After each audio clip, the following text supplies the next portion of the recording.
Learn English through Stories M1 PDF. Adapted and modified by Kulwant Singh Sandhu. Contents: A Little Princess 0. Introduction. 1. Chapter 1. School in England. 2. Chapter 2. The Diamond Mines. 3. Grammar page. Parts of speech. Introduction. Sarah Crewe is a very rich little girl. She first comes to England when she is 7, and her father takes her to Miss Minchin's school in London. Then he goes back to his work in India. Sarah is very sad at first, but she soon makes friends at school. 1. Chapter 1. School in England. One cold winter day, a little girl and her father arrived in London. Sarah Crewe was 7 years old, and she had long black hair and green eyes. She sat in the cab next to her father and looked out of the window at the tall houses and the dark sky. "What are you thinking about, Sarah?" Mr. Crewe asked. "You are very quiet." He put his arm round his daughter. "What are you thinking about, Sarah?" Mr. Crewe asked. "I'm thinking about our house in India," said Sarah. "And the hot sun and the blue sky. I don't think I like England very much, father." "Yes, it's very different from India," her father said. "But you must go to school in London, and I must go back to India and work." "Yes, father, I know," said Sarah. "But I want to be with you. Please come to school with me. I can help you with your lessons." Mr. Crewe smiled, but he was not happy. He loved his little Sarah very much, and he did not want to be without her. Sarah's mother was dead, and Sarah was his only child. Father and daughter were very good friends. Soon they arrived at Miss Minchin's school for girls and went into the big house. Miss Minchin was a tall woman in a black dress. She looked at Sarah and then gave a very big smile. "What a beautiful child," she said to Mr. Crewe. Sarah stood quietly and watched Miss Minchin. "Why does she say that?" she thought. "I'm not beautiful, so why does she say it?" Sarah was not beautiful, but her father was rich. And Miss Minchin liked girls with rich fathers because it was good for the school and good for Miss Minchin too. "Sarah's a good girl," Mr. Crewe said to Miss Minchin. "Her mother was French, so she speaks French well. She loves books, and she reads all the time, but she must play with the other girls and make new friends too." Miss Minchin was a tall woman in a black dress. "Of course," said Miss Minchin. She smiled again. "Sarah's going to be very happy here, Mr. Crewe." Mr. Crewe stayed in London for a week. He and Sarah went to the shops, and he bought many beautiful, expensive dresses for his daughter. He bought books and flowers for her room, and a big doll with beautiful dresses, too. Miss Minchin smiled, but she said to her sister Amelia, "All that money on dresses for a child of 7. She looks like a little princess, not a schoolgirl." Mr. Crewe bought many expensive dresses for his daughter. When Mr. Crewe left London, he was very sad. Sarah was very sad too, but she did not cry. She sat in her room and thought about her father on the ship back to India. "Father wants me to be happy," she said to her new doll. "I love him very much and I want to be a good daughter, so I must be happy." It was a very big and very beautiful doll, but of course it could not answer. Sarah soon made new friends in the school. Some little rich girls are not very nice children. They think they are important because they have money and lots of expensive things. But Sarah was different. She liked beautiful dresses and dolls, but she was more interested in people and books and telling stories. The stories were all about kings and queens and princesses. She was very good at telling stories. She was a clever child, and the other girls loved to listen to her. The stories were all about kings and queens and princesses and wonderful countries across the sea. "How do you think of all those things?" asked her best friend Ermengarde. I have all these pictures in my head, said Sarah. So it's easy to tell stories about the. Poor Ermengarde was not clever. She could never remember any of her school lessons, and Miss Minchin was always angry with her. Sarah often helped Ermengarde with her lessons. Listen, Ermie, she said. You remember that French king, Louis XVI? Well, this is a story about him. One day in 1792. And so Ermengarde learned her lessons through Sarah's stories, and she loved her friend very much. But not everybody was Sarah's friend. Lavinia was an older girl. Before Sarah came, Lavinia was the richest and the most important girl in the school. But Sarah's father was richer than Lavinia's father. So now Sarah was more important than Lavinia, and Lavinia did not like that. Oh, Sarah is so clever, Lavinia often said. Sarah is so good at French, her dresses are so beautiful, and she can sing so well, and she is so rich, of course, Miss Minchin likes her best. Sarah did not answer when Lavinia said these things. Sometimes it was not easy, but Sarah was a kind, friendly girl, and she did not like to be angry with anyone. Now Sarah was important, and Lavinia did not like that, too. Chapter 2. The Diamond Mines. And so 3 years went by. Sarah's father wrote to her often, and Sarah wrote loving little letters back to him. One day, a very exciting letter arrived. Everybody in the school talked about it for days. My friend, wrote Mr. Crewe, has some mines in northern India, and a month ago his workers found diamonds there. There are thousands of diamonds in these mines. But it is expensive work to get them out. My friend needs my help. So, little Mrs., this was Mr. Crewe's special name for Sarah, I am putting all my money into my friend's diamond mines. And one day you and I are going to be very rich. There are thousands of diamonds in these mines. Sarah was not interested in money, but a story about diamond mines in India was exciting. Nearly everybody was very pleased for Sarah, but not Lavinia, of course. She said. My mother has a diamond, lots of people have diamonds. What's so interesting about diamond mines? But there are thousands of diamonds in these mines, said Ermengarde. Perhaps millions of them. Lavinia laughed. Is Sarah going to wear diamonds in her hair at breakfast then? Or is it Princess Sarah now? Sarah's face went red. She looked at Lavinia angrily, but said quietly, Some people call me Princess. I know that.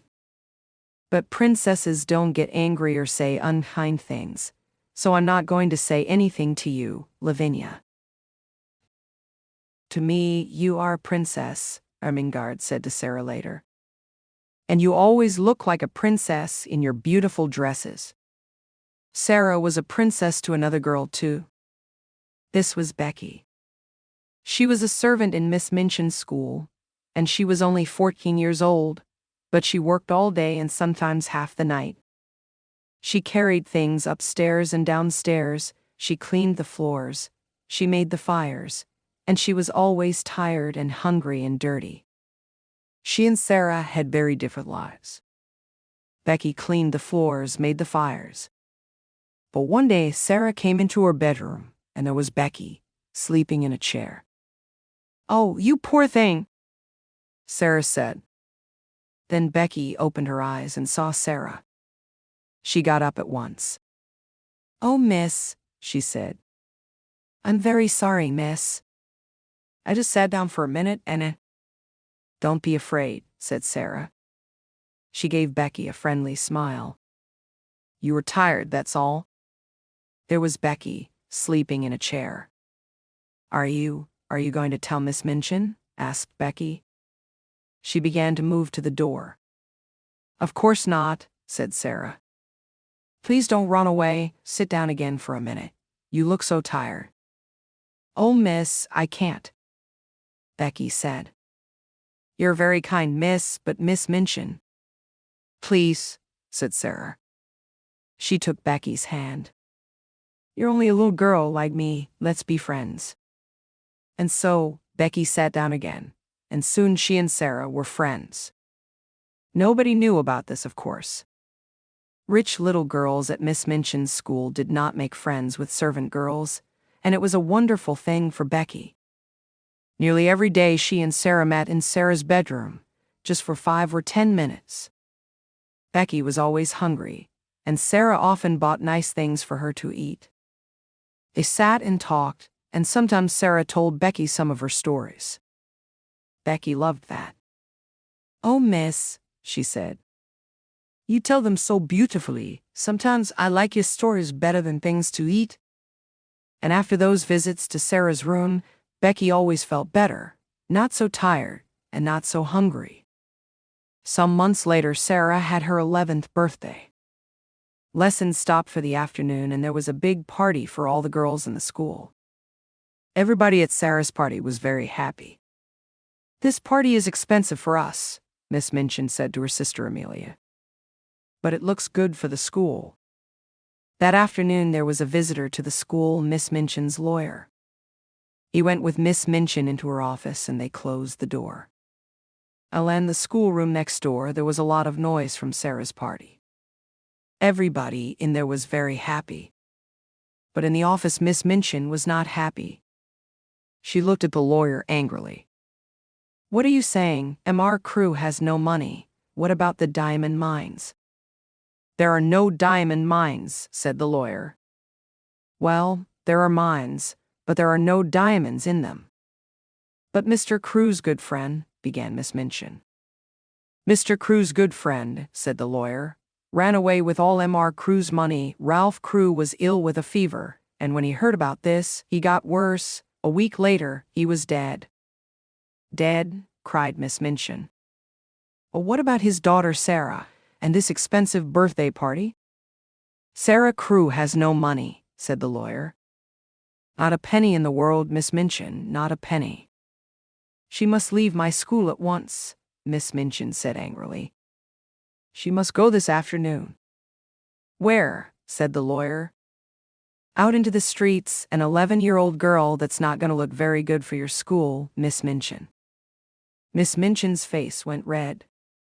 "You can't put her out in the streets," said the lawyer. He stood up. "But perhaps she can work for you." The lawyer left, and Miss Minchin called her sister Amelia. "Bring Sarah Crew here at once," she said. 2 minutes later, Sarah, in her beautiful blue party dress, stood in front of Miss Minchin. "Have you a black dress, Sarah?" Miss Minchin said coldly. "Yes, Miss Minchin," said Sarah. "But it's very small." "She must leave my school at once," Miss Minchin said. "Go and put it on at once," said Miss Minchin. "Your father is dead. There were no diamond mines, and your father's friend ran away with all his money. You have nothing, not a penny, but I am going to be very kind to you. You can stay in my house. But now you must be a servant and work for your bread. You can sleep in a servant's room upstairs, next to Becky's room." 3. Grammar page. Parts of speech. Words are divided into different kinds or classes called parts of speech, according to their use. That is, according to the work they do in a sentence. The parts of speech are 8 in number. 1. Noun. 2. Adjective. 3. Pronoun. 4. Verb. 5. Adverb. 6.